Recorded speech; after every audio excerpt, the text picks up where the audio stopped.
아이를 데리러 가는 길. 부모에게는 너무나 익숙하고 당연한 일상이죠. 아이들은 선생님의 다정한 손길로 옷차림을 단정히 하고 엄마를 맞이할 준비를 하고 기다립니다. 매일 같은 시간 같은 길을 걸어가 어린이집 문을 열고 아이의 얼굴을 확인하고 작은 손을 잡고 집으로 돌아오는 길. 매번 설레고 반가운 시간이죠. 하지만 누군가에게는 그 평범한 하원길이 인생을 완전히 바꿔놓은 사건의 시작이 되기도 합니다. 단 한 번의 거짓말, 단 한 번의 선택이 돌이킬 수 없는 상처를 남기는 순간 말이죠.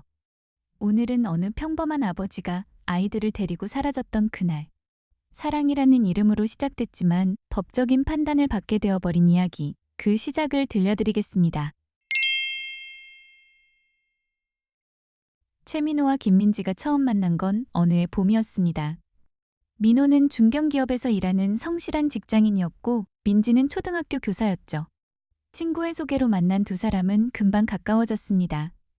민지는 민호의 차분하고 책임감 있는 모습에 마음이 끌렸고 민지의 밝고 따뜻한 성격은 민호에게 위로가 되었습니다.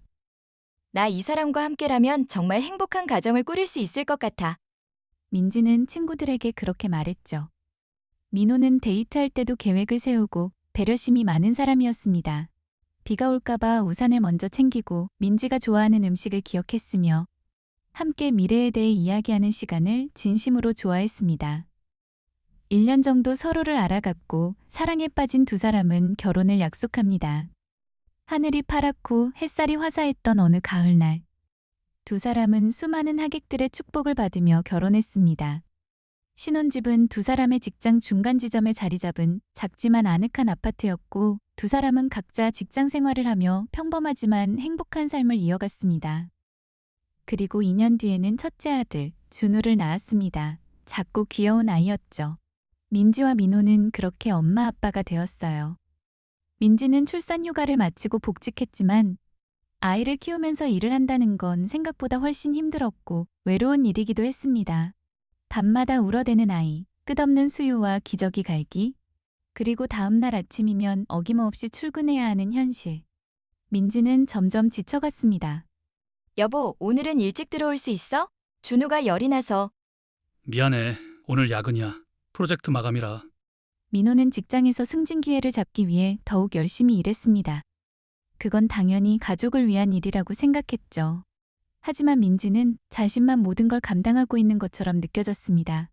간혹 남편이 도와준다고 해도 자신은 일과 집안 살림, 그리고 육아까지 모두 혼자서 감당해야 했으니까요. 당신은 밖에서만 일하잖아. 난 회사 일에 집안일까지.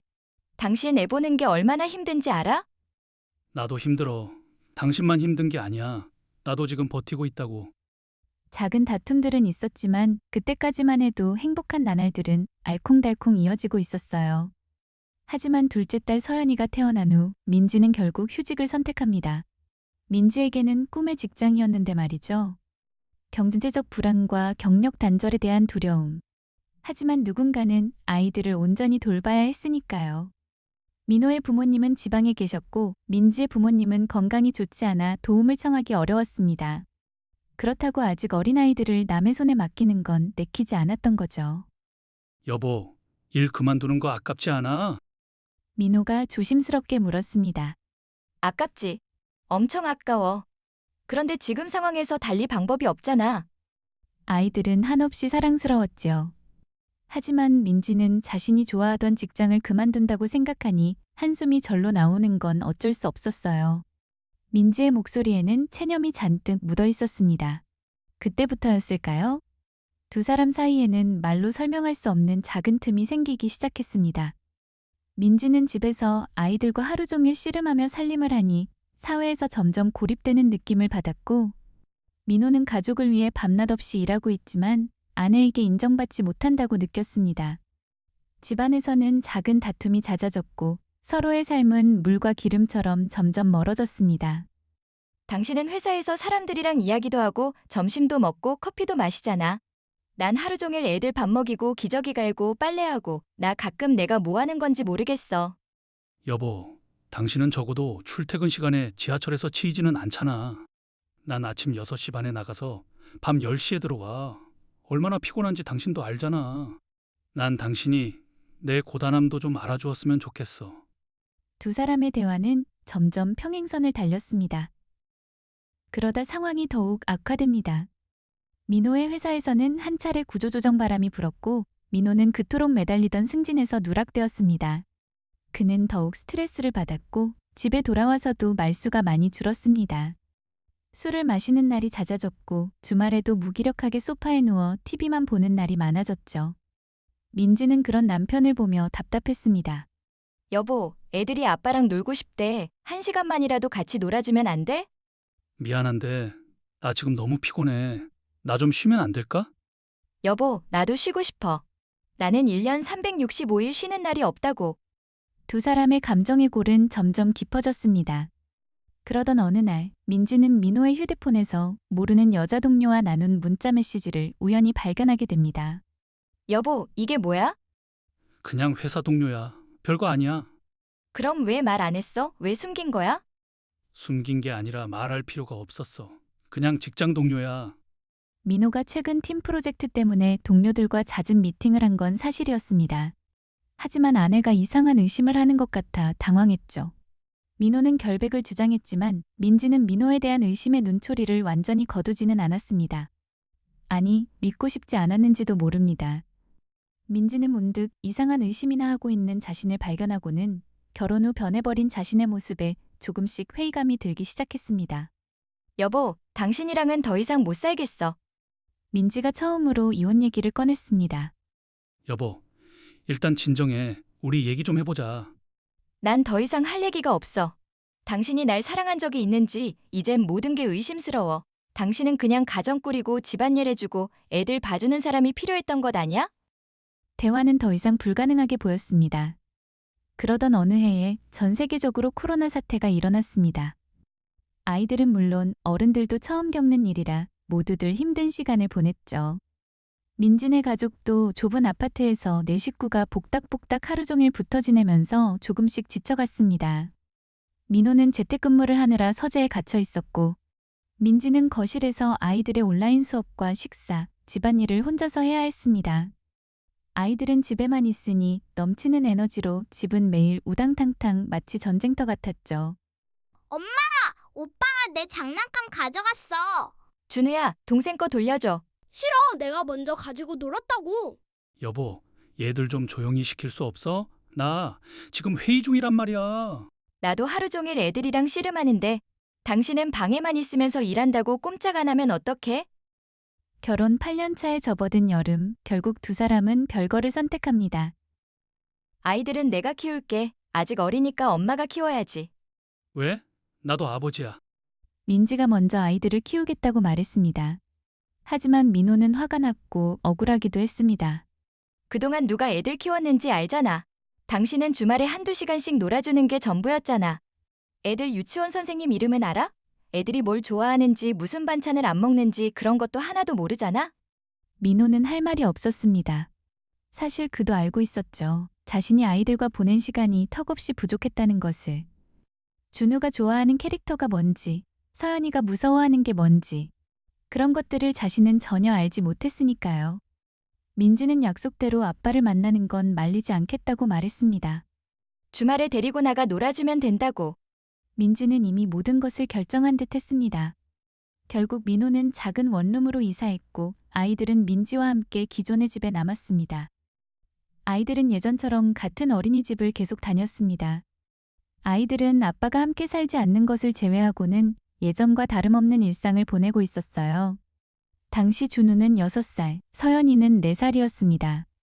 엄마, 아빠는 언제 와? 아빠는 지금 다른 곳에서 지내셔. 하지만 주말에는 오실 거야. 왜요? 아빠 우리랑 같이 안 살아요? 엄마랑 아빠가 사정이 있어서 그래. 엄마 아빠 싸웠어요? 준우의 물음에 민지는 대답할 수 없었습니다. 준우의 까만 눈동자가 흔들리는 걸 봤으니까요. 아니야, 싸운 거 아니야. 그냥 어른들이 사정이 있어서 그래. 하지만 아이들은 알고 있었습니다. 아이들은 부모의 갈등을 굳이 말하지 않아도 느낍니다. 집안의 분위기, 목소리의 높낮이, 표정의 변화. 어른들이 아무리 숨기려 해도 어린 마음은 작은 신호에도 민감하게 반응하죠. 민호는 민지와 약속한 일정에 따라 아이들을 만나왔습니다.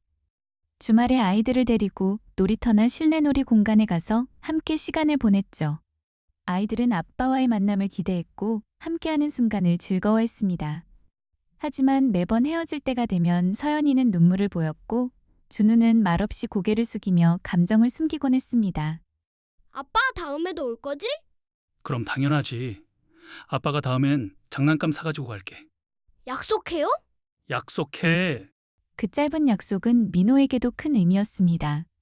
아이들을 남겨두고 돌아서는 순간마다 마음 한구석이 깊이 내려앉는 느낌이었죠. 나는 왜 아이들과 함께 지낼 수 없는 걸까? 나도 아버지인데. 나도 아이들을 사랑하는데. 시간이 지나면서 민호의 마음에는 외로움, 억울함, 그리고 설명하기 어려운 상실감이 조금씩 쌓여갔습니다. 퇴근 후 혼자 있는 원룸에서 그는 늘 같은 생각을 반복했습니다. 아이들이 점점 나를 잊어버리면 어쩌지? 엄마와만 생활하면 언젠가는 아빠가 필요 없다고 느끼는 건 아닐까? 어느 날 그는 결국 민지에게 전화를 걸었습니다. 여보세요? 나야. 나 우리 애들 좀 더 자주 만나면 안 될까? 지금도 정기적으로 만나잖아. 그게 충분하다고 생각해? 나도 아버지잖아. 매주 만나고 싶어. 준우는 학원 수업이 있고 서연이도 일정이 있어. 매번 스케줄을 조정하는 게 쉽지 않아. 그럼 내가 데려다주고 데려오면 되잖아. 가끔은 평일에도 함께 시간을 보내고 싶어. 지금은 어렵겠어. 아이들의 일상도 중요하잖아. 대화는 그 자리에서 멈춰버렸습니다. 민호는 서운했고 민지는 조심스러웠습니다. 어떤 말도 서로의 마음을 충분히 채워주지 못한 순간이었죠. 시간이 흐르고 어느 겨울, 민호는 조언을 얻기 위해 변호사를 찾아가 상담을 받았죠. 그는 정식으로 양육 계획을 조금 더 안정적으로 조정하고 싶다고 말했습니다. 부인 측에서 양육에 문제가 있습니까? 아닙니다. 아내는 좋은 엄마예요. 그건 인정해요. 현재 주 양육자의 생활 환경이 안정적이라면 그 일상을 크게 바꾸지 않는 방향으로 결정될 가능성이 높습니다. 다만 아버지로서 아이들과 더 자주 만날 수 있는 방안을 요청하는 것은 가능합니다. 민호는 현실적인 한계를 듣고 조용히 고개를 끄덕였습니다. 그는 누군가를 탓하고 싶지는 않았지만 마음은 쉽게 정리되지 않았습니다. 따뜻한 봄바람이 부는 날이었습니다. 벚꽃이 만개한 아름다운 오후였죠. 민호는 회사에 휴가를 내고 아이들이 다니는 어린이집에 도착했습니다. 안녕하세요, 선생님. 민호는 환하게 웃으며 보육교사에게 인사했습니다. 아, 안녕하세요. 준우 서연이 아빠시죠? 네, 오늘은 제가 아이들을 데려가려고요. 애들 엄마한테 연락 안 왔나요? 가족끼리 잠깐 바람 쐬러 가려고 합니다. 보육교사는 잠시 휴대폰을 확인했습니다. 아, 확인은 안 했는데 보통 어머니가 오시는데. 오늘은 제가 애들이랑 시간 좀 보내려고요. 집사람도 알고 있어요. 같이 벚꽃 구경 가기로 했거든요. 날씨도 좋고 애들 봄나들이 좀 시켜주려고요. 민호의 말투는 부드럽고 자연스러웠습니다. 교사는 평소처럼 아이들의 가방을 챙겨주었고 아이들은 밝은 얼굴로 아빠를 반겼습니다. 아빠! 얘들아, 오늘 아빠랑 벚꽃 보러 가자. 날씨가 참 좋지? 와, 좋아! 아이들은 신이 나서 아빠 손을 잡았습니다. 민호는 아이들과 함께 어린이집을 나섰습니다. 하지만 그것은 거짓이었습니다. 그런 약속을 한 적도 동의한 적도 없었죠. 오후 6시. 민지는 퇴근 후 늘 하던 대로 어린이집으로 향했습니다. 오늘은 조금 일찍 끝나서 5시 50분쯤 도착했죠. 선생님, 안녕하세요. 아, 어머니, 오늘은 일찍 오셨네요. 네, 일이 일찍 끝나서요. 준우랑 서연이는요? 네? 아빠가 벌써 데려가셨는데요. 민지는 순간 발걸음을 멈추었습니다. 네? 지금 뭐라고 하셨어요? 아빠가 오후에 오셔서 데려가셨어요. 가족끼리 잠깐 나들이 가신다고. 저 그런 얘기 들은 적이 없는데요? 민지의 목소리가 떨리기 시작했습니다. 무슨 소리예요? 나한테 그런 얘기 없었는데요? 그런데 아빠가 어머니도 알고 계신다고. 언제요? 언제 데려갔어요? 3시간 전쯤, 3시 조금 넘어서요. 선생님, 혹시 애들 아빠가 어디 간다고 했어요? 어디로 간다고요? 벚꽃 구경 간다고 그렇게만. 민지는 서둘러 집으로 향했습니다. 혹시 집에 아이들을 집에 데려다 놨을까 하는 마음으로. 하지만 집은 조용했고 신발도 보이지 않았습니다. 그제야 그녀는 민호에게 전화를 걸었습니다. 여러 번 울렸지만 연결되지 않았습니다. 민지는 하는 수 없이 문자를 보냈습니다. 당신 지금 어디야? 아이들은 어디 있어? 연락 좀 받아.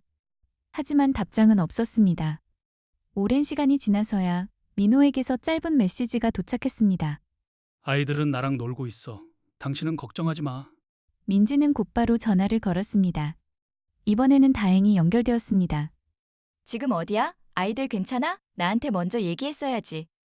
애들은 나랑 있어. 나랑 같이 잘 놀고 있으니까 걱정할 것 없어. 두 사람의 대화는 평행선을 그었습니다. 각자 아이들을 걱정하는 마음이 컸지만 서로를 배려할 만큼의 여유가 없는 순간이기도 했습니다. 민지는 아이들이 어디에 있는지 알 수 없는 상황에서 마음을 놓을 수가 없었습니다. 전화를 받지 않는 민호와의 대화는 점점 더 격해졌고 두 사람의 감정은 서로 엇갈리고 있었습니다. 왜 아무 말 없이 아이들을 데려간 거야? 나한테 한마디 말도 없었잖아. 그냥 애들이랑 시간을 보내고 싶었어. 아버지로서 같이 있고 싶은 마음이었어. 그럼 말이라도 했어야지. 어린이집에도 내가 알고 있다고 얘기했다며 그건 사실이 아니잖아. 그건 선생님이 안 보내줄 것 같아서 그렇게 말한 거야. 사실 아빠가 애들 데려가는 건데 뭐 문제 될 것도 없고. 지금 이게 얼마나 당황스러운 상황인지 알아? 나랑 상의도 없이 이렇게 하면 어떡해. 나도 아버지야. 아이들과 시간을 보내고 싶은 건 하루 이틀 일이 아니었어. 늘 2주에 한 번밖에 못 보니까 너무 짧고 아쉬웠어. 그건 우리가 합의한 거잖아. 합의? 그게 무슨 합의야.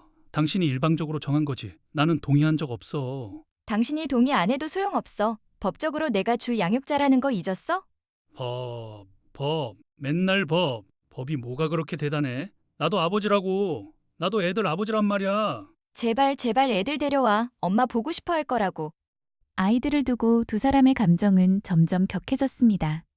하지만 둘의 대화 속에는 서로에 대한 오해와 쌓여있던 감정이 뒤섞여 있을 뿐이었습니다. 아이들 목소리라도 들을 수 있게 바꿔줘. 안 돼. 왜? 왜 안 돼? 내 애들이야. 지금 전화하면 애들만 혼란스러워. 나중에 영상통화할게. 당신 지금 끊을게. 애들 재워야 해. 두 사람은 서로의 입장을 이해하지 못한 채 전화를 끊게 되었습니다. 민지는 자리에 털썩 주저앉았습니다. 한참 동안 우두커니 앉아 민호의 말들을 하나하나 곱씹어 보았습니다. 민호의 말 속에 담긴 그 마음을 그녀도 어렴풋이 느낄 수 있었습니다. 하지만 당장 아이들을 데려와야 한다는 생각에 고개를 저었습니다. 그날 밤 민지는 잠을 이룰 수 없었습니다. 아이들은 어디에 있을까 걱정을 멈출 수가 없었죠. 새벽 무렵 그녀는 결국 경찰에 도움을 요청하기로 마음먹었습니다. 상황이 불안정하다고 느껴졌기 때문이었습니다. 현재 상황에 대해 자세히 말씀해 주세요. 아이들을 갑작스럽게 데려갔고 연락이 계속 어려워요. 제가 양육을 맡고 있어서 당황스러워요. 부모 간의 양육 조율 문제라면 일단 서로 연락이 닿을 수 있도록 도와드리겠습니다.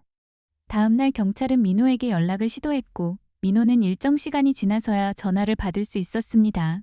지금 어디에 계신지 아이들은 잘 지내고 있는지 확인이 필요합니다. 네. 아이들은 안전합니다. 잠깐 저와 시간을 보내고 있어요. 가능하다면 어머님과도 소통을 부탁드립니다. 두 분이 서로 안심할 수 있도록요. 아이들 어머니의 동의를 받으셨습니까? 제 아이들입니다. 아버지가 아이들과 여행 가는데 동의가 필요합니까?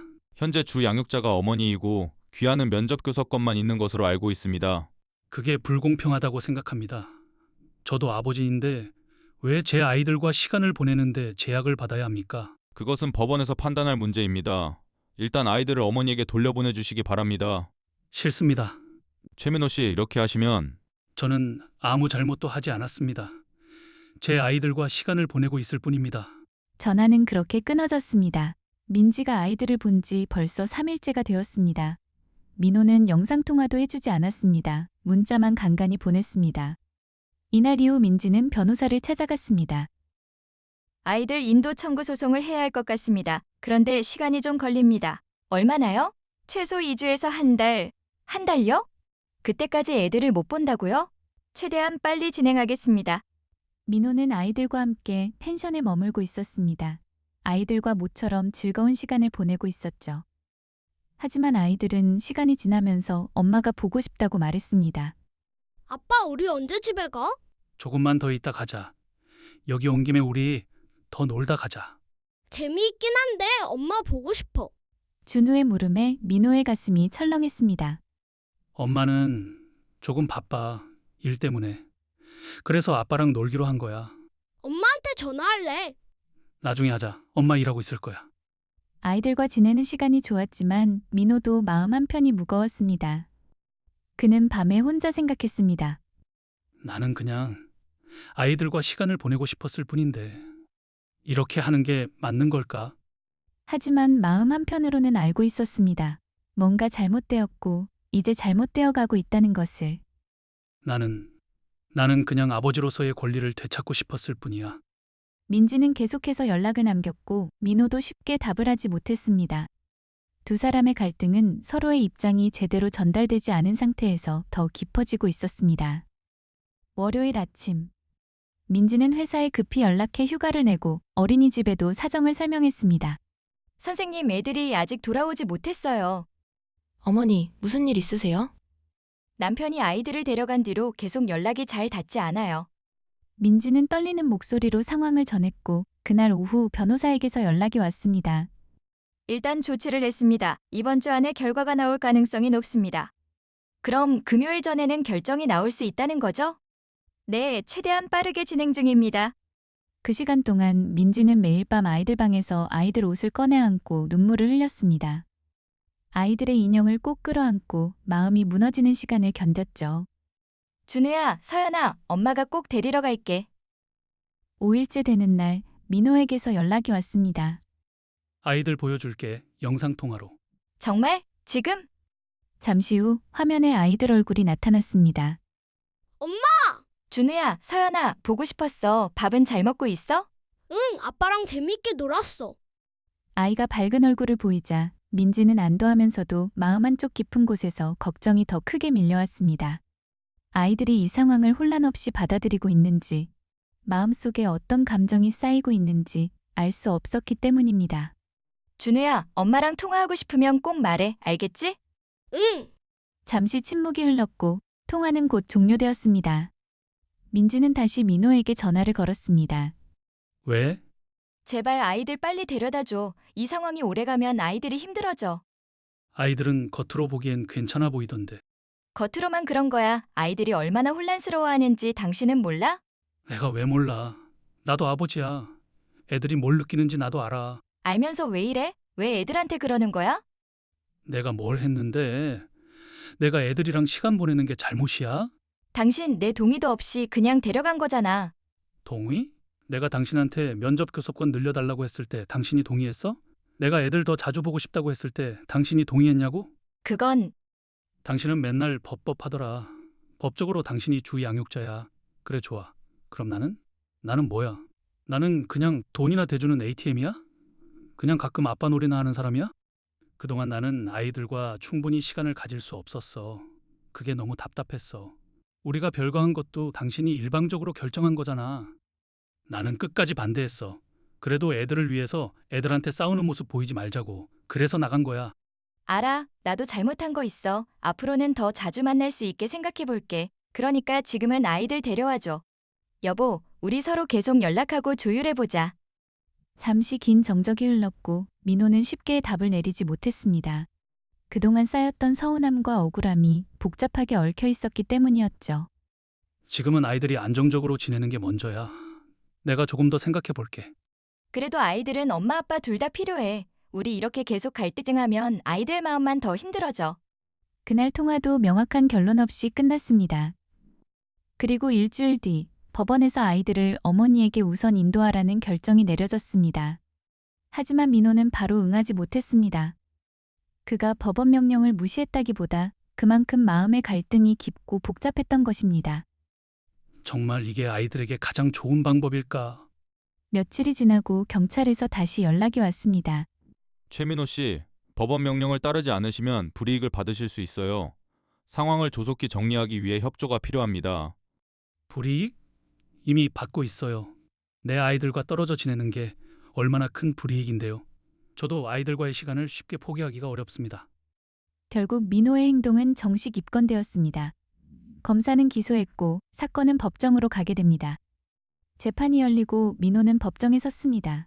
민지는 방청석에 앉아 있었고 두 사람은 서로 눈을 마주치지 않았습니다. 이어 열린 심리 자리에서 양측은 각기 다른 목소리를 냈습니다. 당시 보호자의 동의를 받지 않은 채 상황을 처리한 부분이 문제로 보입니다. 그러나 피고인은 아이들과의 관계를 유지하고 싶은 마음이 컸고 상황이 감정적으로 얽혀 있었습니다.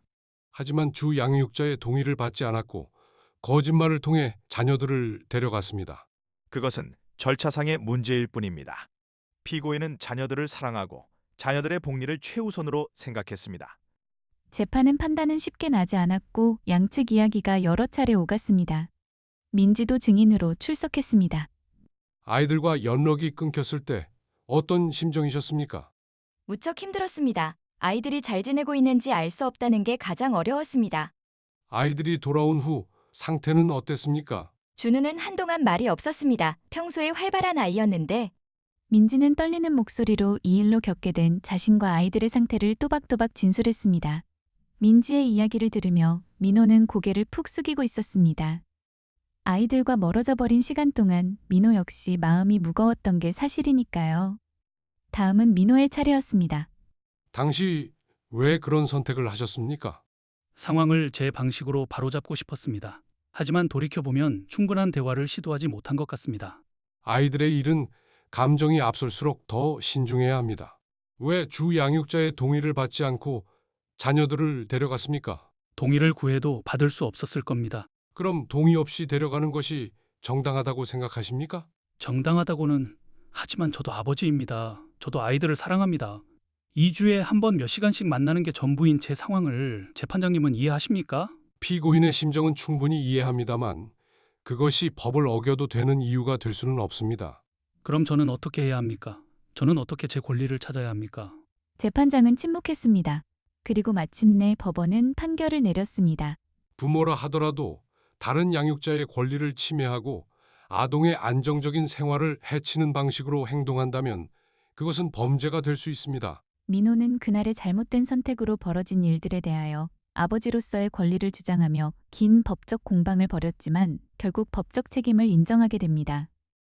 그러나 중요한 것은 두 사람이 어떤 마음으로 다음 단계를 준비하느냐였습니다. 시간이 좀 더 지난 후 두 사람은 이혼 절차를 마무리합니다. 양육은 민지가 맡게 되었고 민호는 정해진 요일에 아이들을 만날 수 있도록 조정되었습니다. 하지만 이전보다 아버지로서 아이들과 함께할 수 있는 시간이 많이 늘어났죠.